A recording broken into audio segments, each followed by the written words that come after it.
Hello listeners, साहित्य hub YouTube channel पर आपका स्वागत है। अभी आप सुन रहे हैं मुंशी प्रेमचंद जी की कहानी नया विवाह। हमारी देह पुरानी है, लेकिन इसमें सदैव नया रक्त दौड़ता रहता है। नए रक्त के प्रवाह पर ही हमारे जीवन का आधार है। पृथ्वी की इस चिरंतन व्यवस्था में यह नयापन उसके एक एक अणु में, एक एक कण में, तार में बसे हुए स्वरों की भांति गूंजता रहता है। और यह 100 साल की बुढ़िया आज भी नवेली दुल्हन बनी हुई है। जब से लाला डंगामल ने नया विवाह किया है, उनका यौवन नये सिरे से जाग उठा है। जब पहली स्त्री जीवित थी, तब वे घर में बहुत कम रहते थे। प्रात से 10-11 बजे तक तो पूजा पाठ ही करते रहते थे। फिर भोजन करके दुकान चले जाते। वहां से 1 बजे रात लौटते और थके मांदे सो जाते। यदि लीला कभी कहती जरा और सवेरे आ जाया करो, तो बिगड़ जाते और कहते तुम्हारे लिए क्या दुकान छोड़ दूं या रोजगार बंद कर दूं। यह वह जमाना नहीं है कि एक लोटा जल चढ़ाकर लक्ष्मी प्रसन्न कर ली जाए। आज उनकी चौखट पर माथा रगड़ना पड़ता है, तब भी उनका मुंह सीधा नहीं होता। लीला बेचारी चुप हो जाती। अभी 6 महीने की बात है। लीला को ज्वर चढ़ा हुआ था। लाला जी दुकान जाने लगे, तब उसने डरते डरते कहा था, देखो मेरा जी अच्छा नहीं है, जरा सवेरे आ जाना। डंगामल ने पगड़ी उतारकर खूंटी पर लटका दी और बोले, अगर मेरे बैठे रहने से तुम्हारा जी अच्छा हो जाए तो मैं दुकान न जाऊंगा। लीला हताश होकर बोली, मैं दुकान जाने को तो नहीं मना करती, केवल जरा सवेरे आने को कहती हूं। तो क्या दुकान पर बैठा मौज किया करता हूं? लीला इसका क्या जवाब देती। पति का यह स्नेहहीन व्यवहार उसके लिए कोई नई बात न थी। इधर कई साल से उसे इसका कठोर अनुभव हो रहा था कि उसकी इस घर में कद्र नहीं है। वह अक्सर इस समस्या पर विचार भी किया करती, पर वह अपना कोई अपराध न पाती। वह पति की सेवा अब पहले से कहीं ज्यादा करती, उनके कार्यभार को हल्का करने की बराबर चेष्टा करती रहती, बराबर प्रसन्न चित्त रहती। कभी उनकी इच्छा के विरुद्ध कोई काम नहीं करती। अगर उसकी जवानी ढल चुकी थी, तो इसमें उसका क्या अपराध था? किसकी जवानी सदैव स्थिर रहती है? अगर अब उसका स्वास्थ्य उतना अच्छा न था, तो इसमें उसका क्या दोष? उसे बेकसूर क्यों दंड दिया जाता है? उचित तो यह था कि 25 साल का साहचर्य अब एक गहरी मानसिक और आत्मिक अनुरूपता का रूप धारण कर लेता, जो दोष को भी गुण बना लेता है, जो पके फल की तरह ज्यादा रसीला, ज्यादा मीठा, ज्यादा सुंदर हो जाता है। लेकिन लालाजी का वणिक हृदय हर एक पदार्थ को वाणिज्य की तराजू से तौलता था। बूढ़ी गाय जब न दूध दे सकती है न बच्चे, तब उसके लिए गौशाला ही सबसे अच्छी जगह है। उनके विचार में लीला के लिए इतना ही काफी था कि घर की मालकिन बनी रहे, आराम से खाए और परी रहे। उसे अख्तियार है, चाहे जितने जेवर बनवाए, चाहे जितना स्नान व पूजा करे, केवल उनसे दूर रहे। मानव प्रकृति की जटिलता का एक रहस्य यह था कि डंगामल जिस आनंद से लीला को वंचित रखना चाहते थे, जिसकी उसके लिए कोई जरूरत ही न समझते थे, खुद उसी के लिए सदैव प्रयत्न करते रहते थे। लीला 40 वर्ष की होकर बूढ़ी समझ ली गई थी, किंतु वे 43 के होकर अभी जवान ही थे, जवानी के उन्माद और उल्लास से भरे हुए। लीला से अब उन्हें एक तरह की अरुचि होती थी, और वह दुखिया जब अपनी त्रुटियों का अनुभव करके प्रकृति के निर्दय आघातों से बचने के लिए रंग व रोगन की आर लेती, तब लालाजी उसके बूढ़े नखरों से और भी घृणा करने लगते। वे कहते, वाह रे तृष्णा, 7 लड़कों की तो मां हो गई, बाल खिचड़ी हो गए, चेहरा धुले हुए फलालैन की तरह सिकुड़ गया, मगर आपको अभी महावर, सेंदूर, मेहंदी और उबटन की हवस बाकी ही है। औरतों का स्वभाव भी कितना विचित्र है, न जाने क्यों बनाव सिंगार पर इतना जान देती है। पूछो, अब तुम्हें और क्या चाहिए? क्यों नहीं मन को समझा लेती कि जवानी विदा हो गई और इन उपादानों से वह वापस नहीं बुलाई जा सकती। लेकिन वे खुद जवानी का स्वप्न देखते रहते थे। उनकी जवानी की तृष्णा अभी शांत न हुई थी।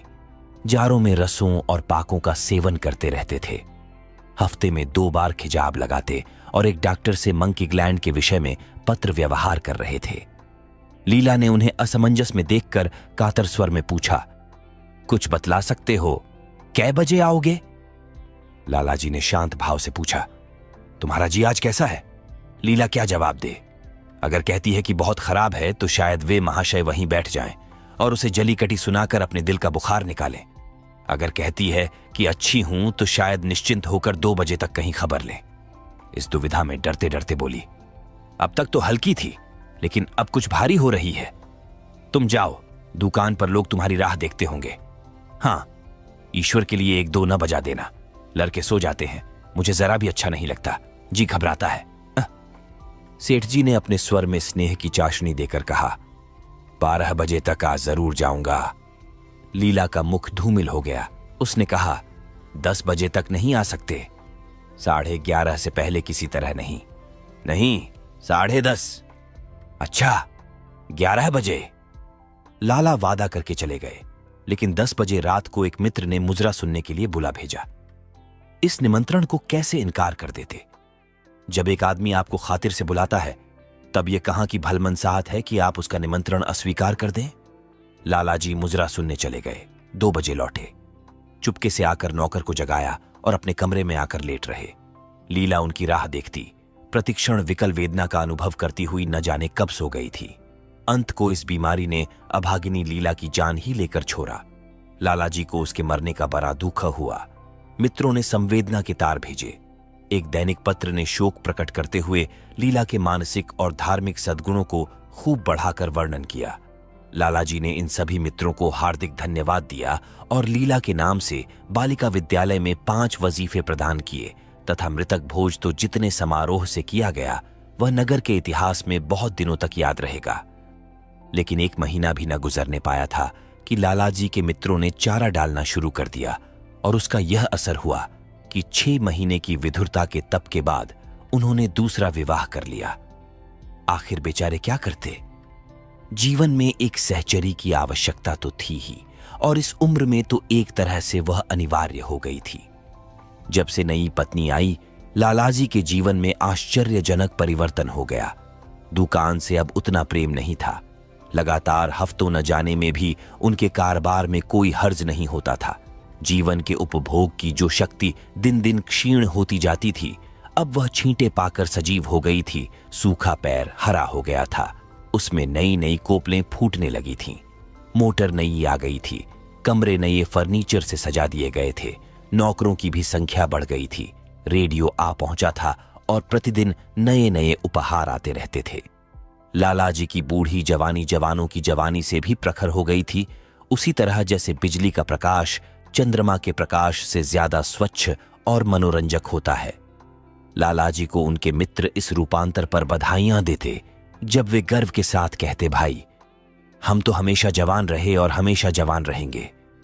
बुढ़ापा यहां आए तो उसके मुंह में कालिख लगाकर गद्धों पर उल्टा सवार करा के शहर से निकाल दें। जवानी और बुढ़ापे को न जाने क्यों लोग अवस्था से संबद्ध कर देते हैं। जवानी का उम्र से उतना ही संबंध है जितना धर्म का आचार से, रुपये का ईमानदारी से, रूप का श्रृंगार से। आजकल के जवानों को आप जवान कहते हैं, उनकी 1000 जवानियों को अपने 1 घंटे से भी न बदलूंगा। मालूम होता है उनकी जिंदगी में कोई उत्साह ही नहीं, कोई शौक नहीं। जीवन क्या है? गले में परा हुआ एक ढोल है। यही शब्द घटा बढ़ाकर वे आशा के हृदय पटल पर अंकित करते रहे थे। उससे बराबर सिनेमा, थिएटर और दरिया की सैर के लिए आग्रह करते रहते। लेकिन आशा को न जाने क्यों इन बातों में जरा भी रुचि न थी। वह जाती तो थी, मगर बहुत टाल टूट करने के बाद। एक दिन लालाजी ने आकर कहा, चलो आज बजरे पर दरिया की सैर करें। वर्षा के दिन थे, दरिया चढ़ा हुआ था। मेघमालाएं अंतर्राष्ट्रीय सेनाओं की भांति रंग बिरंगी वर्दियां पहने आकाश में कवायद कर रही थीं। सड़क पर लोग मलार और बारहमासा गाते चलते थे। बागों में झूले पर गए थे। आशा ने बेदिली से कहा, मेरा जी तो नहीं चाहता। लालाजी ने मृदु प्रेरणा के साथ कहा, तुम्हारा मन कैसा है जो आमोद प्रमोद की ओर आकर्षित नहीं होता? चलो जरा दरिया की सैर देखो। सच कहता हूं, बजरे पर बड़ी बहार रहेगी। आप जाएं, मुझे और कई काम करने हैं। काम करने को आदमी है, तुम क्यों काम करोगी? महाराज अच्छे सालन नहीं पकाता, आप खाने बैठेंगे तो यूं ही उठ जाएंगे। आशा अपने अवकाश का बड़ा भाग लालाजी के लिए तरह तरह का भोजन पकाने में ही लगाती थी। उसने किसी से सुन रखा था कि एक विशेष अवस्था के बाद पुरुष के जीवन का सबसे बड़ा सुख रसना का स्वाद ही रह जाता है। लालाजी की आत्मा खिल उठी। उन्होंने सोचा कि आशा को उनसे कितना प्रेम है कि वह दरिया की सैर को उनकी सेवा के लिए छोड़ रही है। एक लीला थी कि मान न मान चलने को तैयार रहती थी। पीछा छुड़ाना पड़ता था, ख्वामख्वाह सिर पर सवार हो जाती थी और सारा मजा किरकिरा कर देती थी। स्नेह भरे उलाहने से बोले, तुम्हारा मन भी विचित्र है। अगर एक दिन सालन फीका ही रहा, ऐसा क्या तूफान आ जाएगा? तुम तो मुझे बिल्कुल निकम्मा बनाए देती हो। अगर तुम न चलोगी तो मैं भी न जाऊंगा। आशा ने जैसे गले से फंदा छुराते हुए कहा, आप भी तो मुझे इधर उधर घुमा घुमा कर मेरा मिजाज बिगाड़ देते हैं। यह आदत पर जाएगी तो घर का धंधा कौन करेगा? मुझे घर के धंधों की रत्ती भर भी परवाह नहीं, बाल की नोक बराबर भी नहीं। मैं चाहता हूं कि तुम्हारा मिजाज बिगड़े और तुम गृहस्थी की चक्की से दूर रहो। और तुम मुझे बार बार आप क्यों कहती हो? मैं चाहता हूं मुझे तुम कहो, तू कहो, गालियां दो, धौल जमाओ। तुम तो मुझे आप कह के जैसे देवता के सिंहासन पर बैठा देती हो। मैं अपने घर में देवता नहीं, चंचल बालक बनना चाहता हूं। आशा ने मुस्कुराने की चेष्टा करके कहा, भला मैं आपको तुम कहूंगी? तुम बराबर वाले को कहा जाता है कि बरों को मुनीम ने 1 लाख के घाटे की खबर सुनाई होती तो भी शायद लालाजी को इतना दुख न होता जितना आशा के इन कठोर शब्दों से हुआ। उनका सारा उत्साह, सारा उल्लास जैसे ठंडा पड़ गया। सिर पर बांकी रखी हुई फूलदार टोपी, गले में परी हुई जोगिए रंग की चुनी हुई रेशमी चादर, वह तंजेब का बेलदार कुत्ता जिसमें सोने के बटन लगे हुए थे, ये सारा ठाठ कैसे उन्हें हास्यजनक जान पड़ने लगा, जैसे वह सारा नशा किसी मंत्र से उतर गया हो। निराश होकर बोले, तो तुम्हें चलना है या नहीं? मेरा जी नहीं चाहता। तो मैं भी न जाऊं? मैं आपको कब मना करती हूं? फिर आप कहा। आशा ने जैसे भीतर से जोर लगाकर कहा, तुम और उसका मुखमंडल लज्जा से आरक्त हो गया। हां, इसी तरह तुम कहा करो तो तुम नहीं चल रही हो। अगर मैं कहूं तुम्हें चलना पड़ेगा तब चलूंगी। आपकी आज्ञा मानना मेरा धर्म है। लालाजी आज्ञा न दे सके। आज्ञा और धर्म जैसे शब्द उनके कानों में चुभने से लगे। खिसियाए हुए बाहर को चल पड़े। उस वक्त आशा को उन पर दया आ गई। बोली, तो कब तक लौटोगे? मैं नहीं जा रहा हूं। अच्छा, तो मैं भी चलती हूं। जैसे कोई जिद्दी लड़का रोने के बाद अपनी इच्छित वस्तु पाकर उसे पैरों से ठुकरा देता है, उसी तरह लालाजी ने मुंह बनाकर कहा, तुम्हारा जी नहीं करता तो न चलो। मैं आग्रह नहीं करता। आप नहीं, तुम बुरा मान जाओगे। आशा गई, लेकिन उमंग से नहीं। जिस मामूली वेश में थी उसी तरह चल खड़ी हुई। न कोई सजीली साड़ी, न जराऊ गहने, न कोई सिंगार, जैसे कोई विधवा हो। ऐसी ही बातों पर लालाजी मन में झुंझला उठते थे। ब्याह किया था जीवन का आनंद उठाने के लिए, झिलमिलाते हुए दीपक में तेल डालकर उसे और चटक करने के लिए।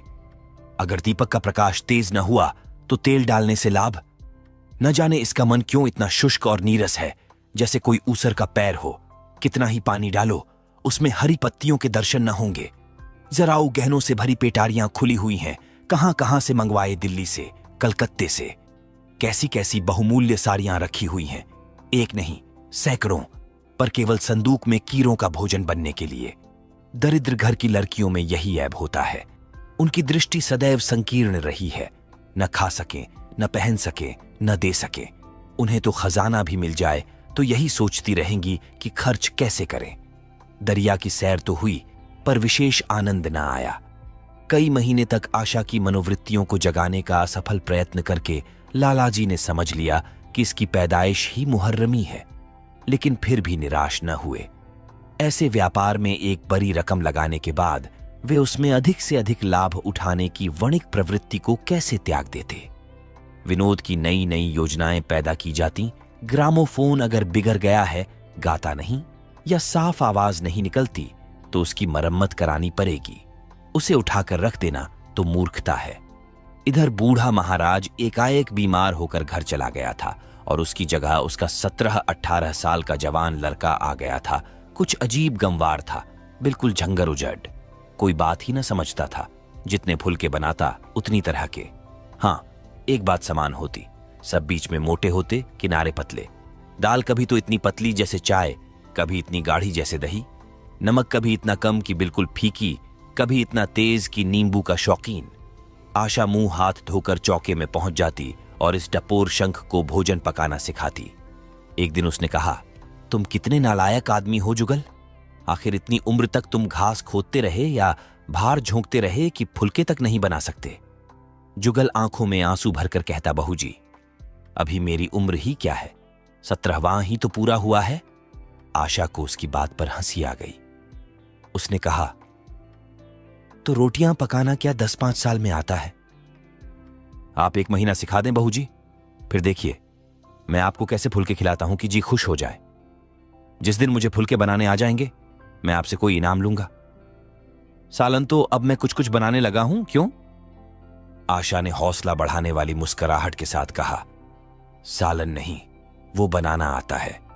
अभी कल ही नमक इतना तेज था कि खाया न गया, मसाले में कचांधा आ रही थी। मैं जब सालन बना रहा था तब आप यहां कब थीं? अच्छा, तो मैं जब यहां बैठी रहूं तब तुम्हारा सालन बढ़िया पकेगा। आप बैठी रहती हैं तब मेरी अक्ल ठिकाने रहती है। आशा को जुगल की इन भोली बातों पर खूब हंसी आ रही थी। हंसी को रोकना चाहती थी पर वह इस तरह निकली परती थी जैसे भरी बोतल उनरेल दी गई हो। और मैं नहीं रहती तब तो आपके कमरे के द्वार पर जा बैठता हूं, वहां बैठकर अपनी तकदीर को रोता हूं। आशा ने हंसी को रोककर पूछा, क्यों रोते क्यों हो? ये ना पूछिए बहू जी, आप इन बातों को नहीं समझेंगी। आशा ने उसके मुंह की ओर प्रश्न की आंखों से देखा। उसका आशय कुछ तो समझ गई पर न समझने का बहाना किया। तुम्हारे दादा आ जाएंगे तब तुम चले जाओगे। और क्या करूंगा बहू जी, यहां कोई काम दिलवा दीजिएगा तो परा रहूंगा। मुझे मोटर चलाना सिखवा दीजिए, आपको खूब सैर कराया करूंगा। नहीं नहीं बहू जी, आप हट जाइए, मैं पतीली उतार लूंगा। ऐसी अच्छी साड़ी है आपकी, कहीं कोई दाग पड़ जाए तो क्या हो। आशा पतीली उतार रही थी। जुगल ने उसके हाथ से सनरसी ले लेनी चाहिए। दूर रहो, फूहड़ तो तुम हो ही, कहीं पतीली पांव पर गिरा ली तो महीनों झींकोगे। जुगल के मुख पर उदासी छा गई। आशा ने मुस्कुराकर पूछा, क्यों, मुंह क्यों लटक गया सरकार का? जुगल रुआंसा होकर बोला, आप मुझे डांट देती हैं बहू जी, तब मेरा दिल टूट जाता है। सरकार कितना ही घुरकें, मुझे बिल्कुल ही दुख नहीं होता। आपकी नजर करी देखकर मेरा खून सर्द हो जाता है। आशा ने दिलासा दिया, मैंने तुम्हें डांटा तो नहीं, केवल यही तो कहा कि कहीं पतीली तुम्हारे पांव पर गिर पड़े तो क्या हो। हाथ ही तो आपका भी है, कहीं आपके ही हाथ से छूट पड़े तो। लाला डंगामल ने रसोई घर के द्वार पर आकर कहा, आशा जरा यहां आना, देखो तुम्हारे लिए कितने सुंदर गमले लाया हूं, तुम्हारे कमरे के सामने रखे जाएंगे। तुम यहां धुएं धाककर में क्यों हलाकान होती हो? इस लड़के से कह दो कि जल्दी महाराज को बुलाए, नहीं तो मैं कोई दूसरा आदमी रख लूंगा। महाराजों की कमी नहीं है, आखिर कब तक कोई रियायत करे, गधों को जरा भी तमीज नहीं आई। सुनता है जुगल, लिख दे आज अपने बाप को। चूल्हे पर तवा रखा हुआ था। आशा रोटियां बेलने में लगी थी। जुगल तवे के लिए रोटियों का इंतजार कर रहा था। ऐसी हालत में भला आशा कैसे गमले देखने जाती? उसने कहा, जुगल रोटियां टेढ़ी मेढ़ी बेल डालेगा। लालाजी ने कुछ चिढ़कर कहा, अगर रोटियां टेढ़ी मेढ़ी बेलेगा तो निकाल दिया जाएगा। आशा अनसुनी करके बोली, 10-5 दिन में सीख जाएगा, निकालने की क्या जरूरत है। तुम आकर बतला दो गमले कहां रखे जाएं। कहती तो हूं रोटियां बेलकर आई जाती हूं। नहीं, मैं कहता हूं तुम रोटियां मत बेलो, आप तो ख्वामख्वाह जिद करते हैं। लालाजी सन्नाटे में आ गए। आशा ने कभी इतनी रुखाई से उन्हें जवाब न दिया था, और यह केवल रुखाई न थी, इसमें कटुता भी थी। लज्जित होकर चले गए। उन्हें ऐसा क्रोध आ रहा था कि इन गमलों को तौड़ कर फेंक दें और सारे पौधों को चूल्हे में डाल दें। जुगल ने सहमे हुए स्वर में कहा, आप चली जाएं बहू जी, सरकार बिगड़ जाएंगे। पको मत, जल्दी जल्दी फुलके सेंको, नहीं तो निकाल दिए जाओगे। और आज मुझसे रुपये लेकर अपने लिए कपड़े बनवा लो। भिखमंगों की सी सूरत बनाए घूमते हो, और बाल क्यों इतने बढ़ा रखे हैं, तुम्हें नाई भी नहीं झुरता। जुगल ने दूर की बात सोची, बोला, कपड़े बनवा लूं तो दादा को हिसाब क्या दूंगा? अरे पागल, मैं हिसाब में नहीं देने कहती, मुझसे ले जाना। जुगल काहिलपन की हंसी हंसा। आप बनवाएंगी तो अच्छे कपड़े लूंगा, खद्दर के मलमल का कुर्ता, खद्दर की धोती, रेशमी चादर, अच्छा सा चप्पल। आशा ने मीठी मुस्कान से कहा, और अगर अपने दाम से बनवाने पड़े तब कपड़े ही क्यों बनवाऊंगा? बड़े चालाक हो तुम। जुगल ने अपनी बुद्धिमत्ता का प्रदर्शन किया। आदमी अपने घर में सूखी रोटियां खाकर सो रहता है, लेकिन दावत में तो अच्छे अच्छे पकवान ही खाता है। वहां भी यदि रूखी रोटियां मिलें तो वह दावत में जाए ही नहीं। यह सब मैं नहीं जानती। एक गाढ़े का कुर्ता बनवा लो और एक टोपी ले लो। हजामत के लिए 2 आने पैसे ऊपर से ले लो। जुगल ने मान करके कहा, रहने दीजिए, मैं नहीं लेता। अच्छे कपड़े पहनकर निकलूंगा, तब तो आपकी याद आवेगी। सरियल कपड़े पहनकर तो और जी जलेगा। तुम स्वार्थी हो, मुफ्त के कपड़े लोगे और साथ ही बढ़िया भी। जब यहां से जाने लगूं तब आप मुझे अपना एक चित्र दीजिएगा। मेरा चित्र लेकर क्या करोगे? अपनी कोठरी में लगाऊंगा और नित्य देखा करूंगा। बस वही साड़ी पहनकर खिंचवाना जो कल पहनी थी, और वही मोतियों की माला भी हो। मुझे नंगी नंगी सूरत अच्छी नहीं लगती। आपके पास तो बहुत गहने होंगे, आप पहनती क्यों नहीं? तो तुम्हें गहने अच्छे लगते हैं? बहुत। लालाजी ने फिर आकर जलते हुए मन से कहा, अभी तक तुम्हारी रोटियां नहीं पकी जुगल। अगर कल से तूने अपने आप अच्छी रोटियां न पकाई तो मैं तुझे निकाल दूंगा। आशा ने तुरंत हाथ मुंह धोया और बड़े प्रसन्न मन से लालाजी के साथ गमले देखने चली। इस समय उसकी छवि में प्रफुल्लता की रौनक थी, बातों में भी जैसे शक्कर घुली हुई थी। लालाजी का सारा खिसियानापन मिट गया था। उसने गमलों को मुग्धा आंखों से देखा। उसने कहा, मैं इनमें से कोई गमला न जाने दूंगी। सब मेरे कमरे के सामने रखवाना। सब कितने सुंदर पौधे हैं, वाह! इनके हिंदी नाम भी मुझे बतला देना। लालाजी ने छेड़ा, सब गमले क्या करोगी?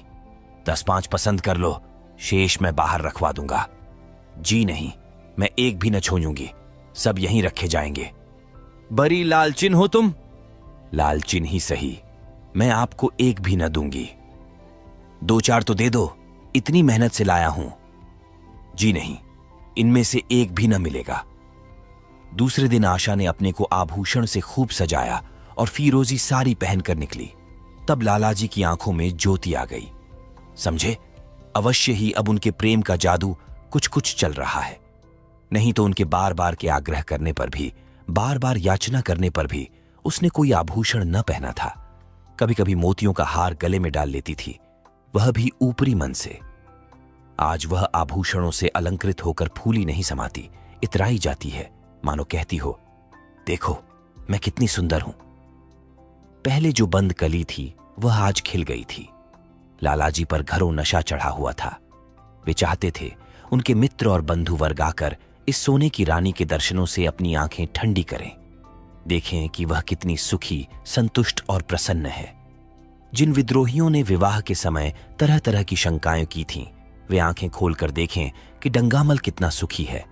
विश्वास, अनुराग और अनुभव ने चमत्कार किया है। उन्होंने प्रस्ताव किया, चलो कहीं घूम आए, बड़ी मजेदार हवा चल रही है। आशा इस वक्त कैसे जा सकती थी? अभी उसे रसोई में जाना था, वहां से कहीं 12-1 बजे फुर्सत मिलेगी, फिर घर के दूसरे धंधों सिर पर सवार हो जाएंगे। सैर सपाटे के पीछे क्या घर चौपट कर दें? सेठ जी ने उसका हाथ पकड़ लिया और कहा, नहीं, आज मैं तुम्हें रसोई में न जाने दूंगा। महाराज के किए कुछ न होगा तो आज उसकी शामत भी आ जाएगी। आशा के मुख पर से वह प्रफुल्लता जाती रही, मन भी उदास हो गया। एक सोफा पर लेटकर बोली, आज न जाने क्यों कलेजे में मीठा मीठा दर्द हो रहा है। ऐसा दर्द कभी नहीं होता था। सेठ जी घबरा उठे, यह दर्द कब से हो रहा है? हो तो रहा है रात से ही, लेकिन अभी कुछ कम हो गया था, अब फिर होने लगा है, रह रहकर जैसे चुभन हो जाती है।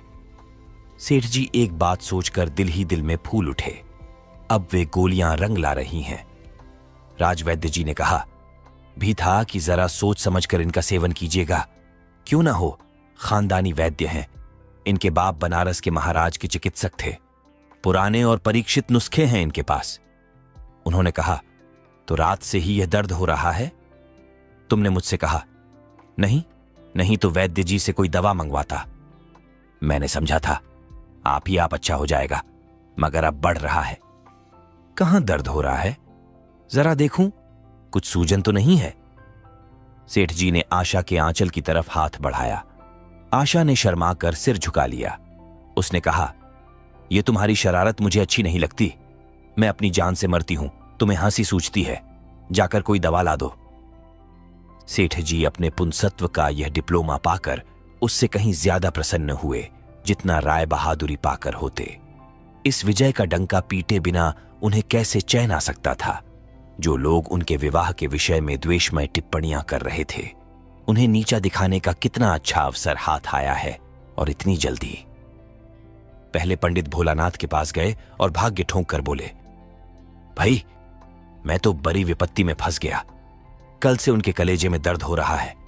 कुछ बुद्धि काम नहीं करती। कहती है ऐसा दर्द पहले कभी नहीं हुआ था। भोलानाथ ने कुछ बहुत हमदर्दी न दिखाई। सेठ जी यहां से उठकर अपने दूसरे मित्र लाला फागमल के पास पहुंचे और उनसे भी लगभग इन्हीं शब्दों में यह शोक संवाद कहा। फागमल बड़ा शोहदा था।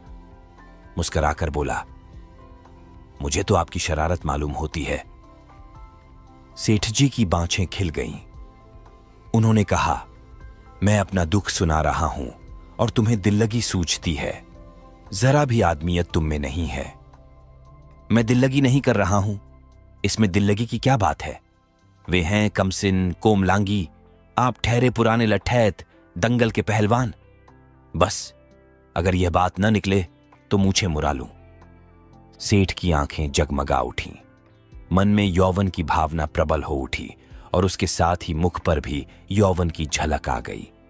छाती जैसे कुछ फैल गई। चलते समय उनके पग कुछ अधिक मजबूती से जमीन पर पड़ने लगे और सिर की टोपी भी न जाने कैसे बांकी हो गई। आकृति से बांकपन की शान बरसने लगी। जुगल ने आशा को सिर से पांव तक जगमगाते देखकर कहा, बस बहू जी, आप इसी तरह पहने ओढ़े रहा करें। आज मैं आपको चूल्हे के पास ना आने दूंगा। आशा ने नयन बाण चलाकर कहा, क्यों? आज यह नया हुक्म क्यों? पहले तो तुमने कभी मना नहीं किया।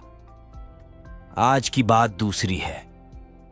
जरा सुनो, क्या बात है? मैं डरता हूं आप कहीं नाराज ना हो जाएं।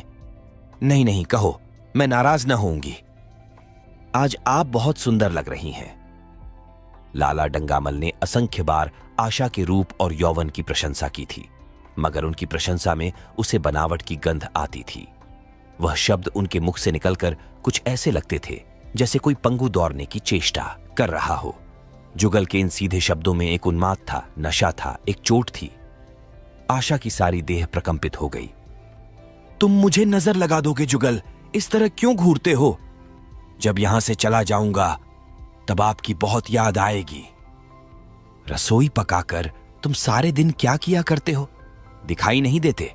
सरकार रहते हैं इसीलिए नहीं आता। फिर अब तो मुझे जवाब मिल रहा है। देखिए भगवान कहां ले जाते हैं। आशा की मुख मुद्रा कठोर हो गई। उसने कहा, कौन तुम्हें जवाब देता है? सरकार ही तो कहते हैं तुझे निकाल दूंगा। अपना काम किए जाओ, कोई नहीं निकालेगा। अब तो तुम फुलके भी अच्छे बनाने लगे। सरकार हैं बड़े गुस्सेवर। 2-4 दिन में उनका मिजाज ठीक किए देती हूं। आपके साथ चलते हैं तो आपके बाप से लगते हैं। तुम बड़े मुहफ्फट हो, खबरदार जबान संभाल कर बातें किया करो। किंतु अप्रसन्नता का यह झीना आवरण उनके मनोरहस्य को न छिपा सका। वह प्रकाश की भांति उसके अंदर से निकला पड़ता था। जुगल ने फिर उसी निर्भीकता से कहा, मेरा मुंह कोई बंद कर ले। यहां यों सभी यही कहते हैं। मेरा ब्याह कोई 50 साल की बुढ़िया से कर दे तो मैं घर छोड़कर भाग जाऊं, या तो खुद जहर खा लूं या उसे जहर देकर मार डालूं। फांसी ही तो होगी।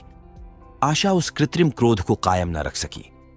जुगल ने उसकी हृदय वीणा के तारों पर मिजराब की ऐसी चोट मारी थी कि उसके बहुत जब्त करने पर भी मन की व्यथा बाहर निकल आई। उसने कहा, भाग्य भी तो कोई वस्तु है। ऐसा भाग्य जाए भार में। तुम्हारा ब्याह किसी बुढ़िया से ही करूंगी, देख लेना। तो मैं भी जहर खा लूंगा, देख लीजिएगा। क्यों बुढ़िया? तुम्हें जवान स्त्री से ज्यादा प्यार करेगी, ज्यादा सेवा करेगी, तुम्हें सीधे रास्ते पर रखेगी। यह सब मां का काम है। बीवी जिस काम के लिए है उसी काम के लिए है। आखिर बीवी किस काम के लिए है? मोटर की आवाज आई। न जाने कैसे आशा के सिर का अंचल खिसक कर कंधों पर आ गया। उसने जल्दी से अंचल खींचकर सिर पर कर लिया और यह कहती हुई अपने कमरे की ओर लपकी कि लाला भोजन करके चले जाएं, तब आना। इस प्रकार यह कहानी यहीं पर समाप्त होती है। अगर आपको ऐसी और कहानियां सुनने का शौक है तो आप हमें सब्सक्राइब कर सकते हैं।